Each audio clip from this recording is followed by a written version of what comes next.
Hello বন্ধুরা, weekend পড়ে গেছে। লাঞ্চ শেষ করে আমরা এখন একটু বেরোলাম। যাচ্ছি ভীষণ দরকারি একটা কাজ সারতে। এটাই এবছরের মতো শেষবার, সেজন্যই আমরা এখন দৌড়তে দৌড়তে চললাম। এই যে দেখো, বিদ্যুৎ ড্রাইভ করছে, আর ওই যে পেছনে মিষ্টু বসে আছে। আজ ফাদার্স ডে। আমাদের আজ বেরোনোর কোনো প্ল্যানই ছিল না। ভেবেছিলাম বাড়িতেই তিনজনে ফ্যামিলি টাইম কাটাবো। আসলে গতকাল জামাই ষষ্ঠী ছিল, তো সেই উপলক্ষে বাড়িতে বিদ্যুৎ মিষ্টুর জন্য আমি ভালো মন্দ কিছু খাবার দাবার বানিয়েছিলাম। তাই আজ শরীরটা বেশ টায়ার্ড, কিন্তু হঠাৎ করে ফেসবুকে একটা পোস্ট দেখে বেরোতেই হলো। গতকাল আমাদের লোকাল ইন্ডিয়ান গ্রসারি স্টোর ফেসবুকে একটা পোস্ট করেছে যে এ বছরের মতন দেশ থেকে আমের লাস্ট শিপমেন্টটা চলে এসেছে। তাই যারা যারা আম নিতে ইচ্ছুক তারা যেন তাড়াতাড়ি এসে নিয়ে যায়, কারণ আমের স্টক খুব লিমিটেড। আমরা খাদ্যরসিক বাঙালি, আর আম আমাদের তিনজনেরই ভীষণ প্রিয়। তোমরাই বলো যে এটা শুনে দোকানে না গিয়ে কি করে ঘরে বসে থাকি। তো গতকাল তো আর আসা সম্ভব হয়নি, তাই আজ লাঞ্চ সেরেই চলে এলাম সিজনের শেষ আম কিনতে। এখানে গরম শুরু হতে না হতেই আমের সিজন শেষ, তাই আম নিতে তাড়াহুড়ো করে চলে এলাম। এরপরে আর পাবো না। চলো যাওয়া যাক ভেতরে। কোথায় আম? অ্যালফানজো আছে এইদিকে। দরজা দিয়ে ঢুকেই দুধারে দেখো দেশ থেকে আসা ভ্যারাইটির সব আমের বক্সগুলো পরপর সাজানো আছে। অ্যালফানজো, কেসার, বাঙ্গানপাল্লি, রসালু সহ প্রচুর জাতের আম এখানে রয়েছে। এ দেশে আমাদের প্রায় 17 বছর হয়ে গেল, আর এত বছরে এই প্রথম আমরা এখানে এত ভ্যারাইটিস ইন্ডিয়ান আম পেয়েছি।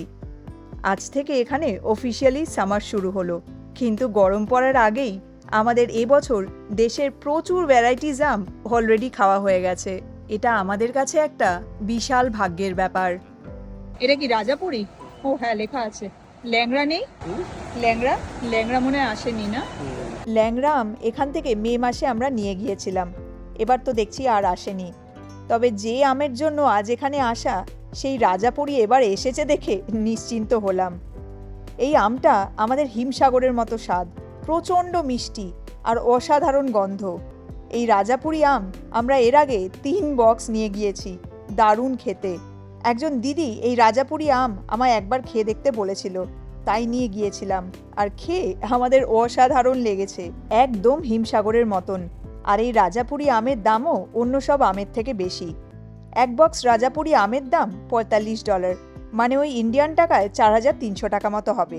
এই যে দেখো আমগুলো বেশ বড় সাইজের, আর কি দারুণ গন্ধ। Thank you, thank you. বিদ্যুৎ ভালো করে দেখে নিচ্ছে। লাস্ট ব্যাচ তো বেশি দিন থাকবে না, পুরো হ্যাঁ। তৈরি আমার। এরপরে আর পাবো না। এটাই এবছরের মতো আমাদের শেষ আম খাওয়া। তাও যে এসছে। সেই এটার জন্য দৌড়ে দৌড়ে আসা। চলে এলাম মিষ্টির সেকশনে। দোকানে যখন এসেইছি তখন আমের সাথে ঠাকুরের জন্য একটু মিষ্টিও নিয়ে নিই। সেই একই রকম মিষ্টি, কোনো নতুনত্ব নেই। বাদিলালের এটা নতুন এসছে দেখছি, এটা নিতে পারিস। No sugar added. No sugar added milk cake. ঠাকুরকেও সুগার ফ্রি মিষ্টি খাওয়াবো? হেলদি, আমরা হেলদি খাই, ঠাকুরকেও ঠাকুরও হেলদি। হেলদি খাবে। এটা আগে দেখিনি না? না, এটা ফার্স্ট টাইম দেখি। হ্যাঁ, নো সুগার অ্যাডেড এরকম দেখিনি আগে। এটাই নিয়ে নি তাহলে। তার সাথে একটু দেশি আদা নিয়ে নিচ্ছি। এখানে রেগুলার আদা যেটা বিদ্যুতের হাতে আছে সেরকমই সব দোকানে পাওয়া যায়, তবে এই দেশি আদা একমাত্র ইন্ডিয়ান গ্রসারি স্টোরেই থাকে।